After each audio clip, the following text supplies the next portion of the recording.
Bismillahirrahmanirrahim. Assalamu alaikum, everyone.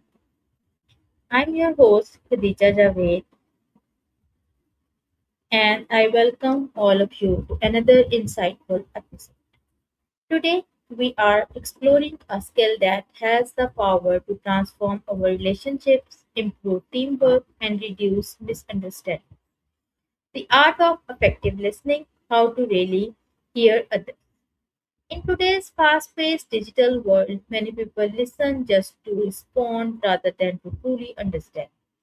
Effective listening is more than simply hearing words, it's about paying attention, understanding emotions, asking thoughtful questions, and creating meaningful connections. To help us explore this important topic, we are joined by Microsoft Copilot, an AI assistant designed to support learning, productivity, creativity, and problem solving.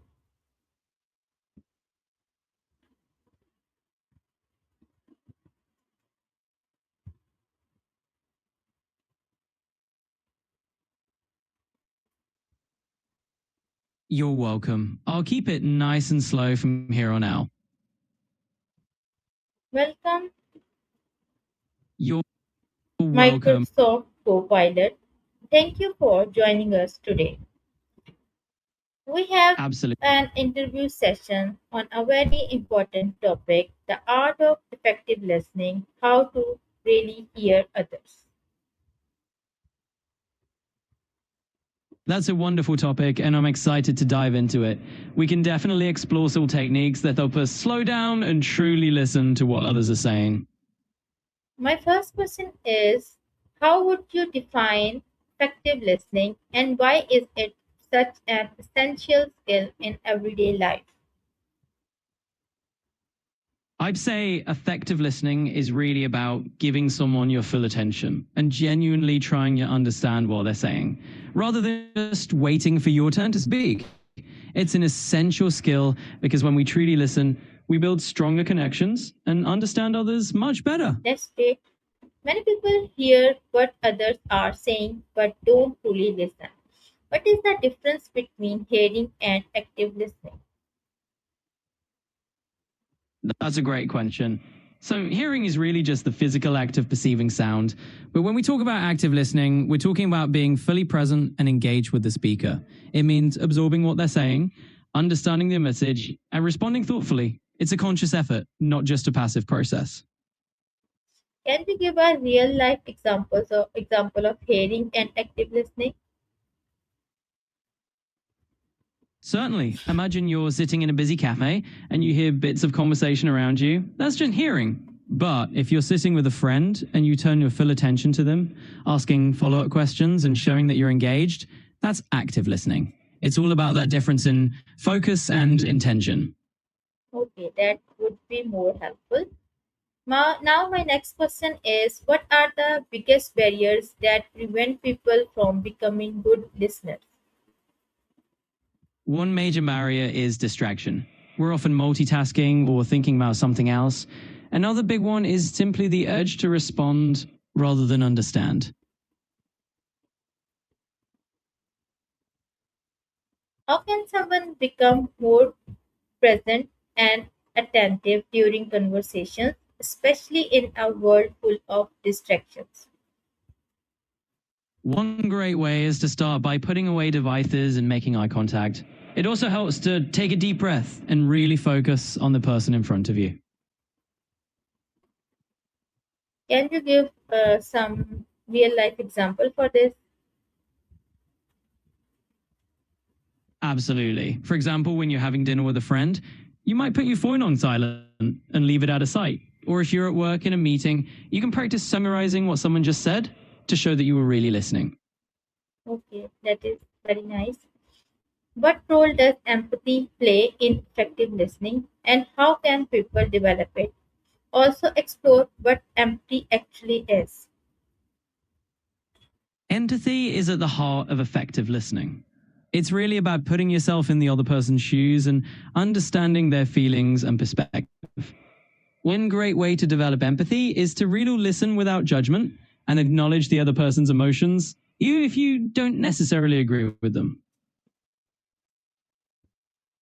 How can active listening improve communication in workplaces, classrooms, and family relationships? Active listening can really transform all those environments. In workplaces, it builds trust and reduces misunderstandings. In classrooms, it helps students feel heard and encourages them to participate more. And in family relationships, it deepens connections and makes everyone feel valued and understood. Okay, that's nice. What are some practical techniques people can use to show they are genuinely listening during a conversation? One technique is to use body language, like nodding or leaning in slightly to show you're engaged. Another is to paraphrase what the other person has said, just to confirm you've understood them correctly. Okay, can you elaborate it little more and give some examples?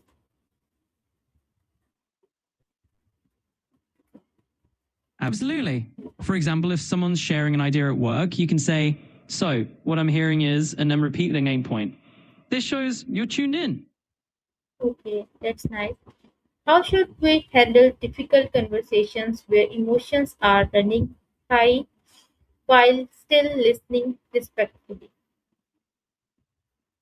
Handling tough conversations really starts with staying calm yourself and acknowledging the other person's emotions. You can say something like, "I can see this is really important to you," to validate their feelings, and then just take a moment to listen without interrupting. Can technology and AI help people become better listeners, or do they sometimes create more distractions? Technology can definitely do both. AI tools can help people practice active listening skills or even give reminders to stay focused. But at the same time, tech can definitely be a distraction if we let it. What is meaning of right balance, and how can we strike the right balance? The right balance is really about finding that sweet spot between two extremes, not doing too much or too little of something. And the way we strike that balance is really by being attentive to our own needs and the needs of others and adjusting as we go along. Can you give some real life example to explore how technology and AI help people become better listeners? Absolutely. For instance, some apps use AI to coach people through difficult conversations, offering tips on when to pause or show empathy.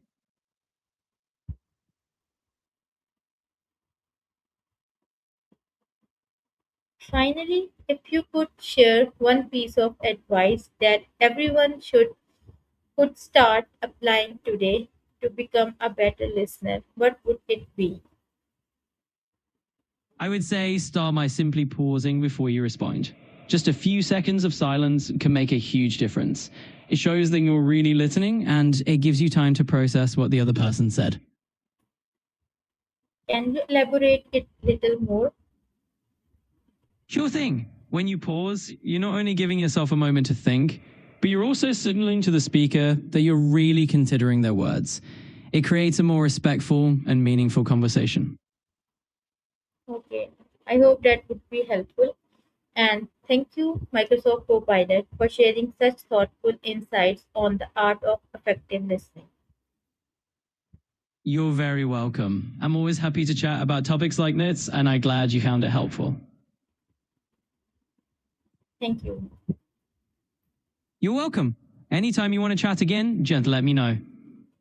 Okay.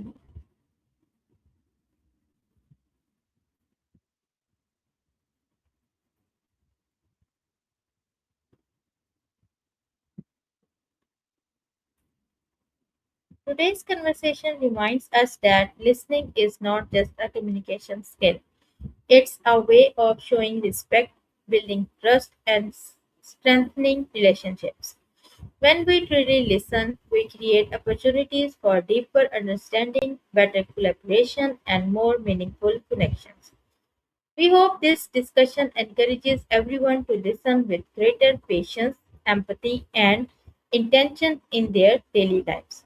If you enjoyed this interview, don't forget to like, share, and subscribe for more conversations on communication, personal development, technology, and artificial intelligence. Thank you for joining us, and we will see you in the next episode. Until then, take care and Allah Hafiz.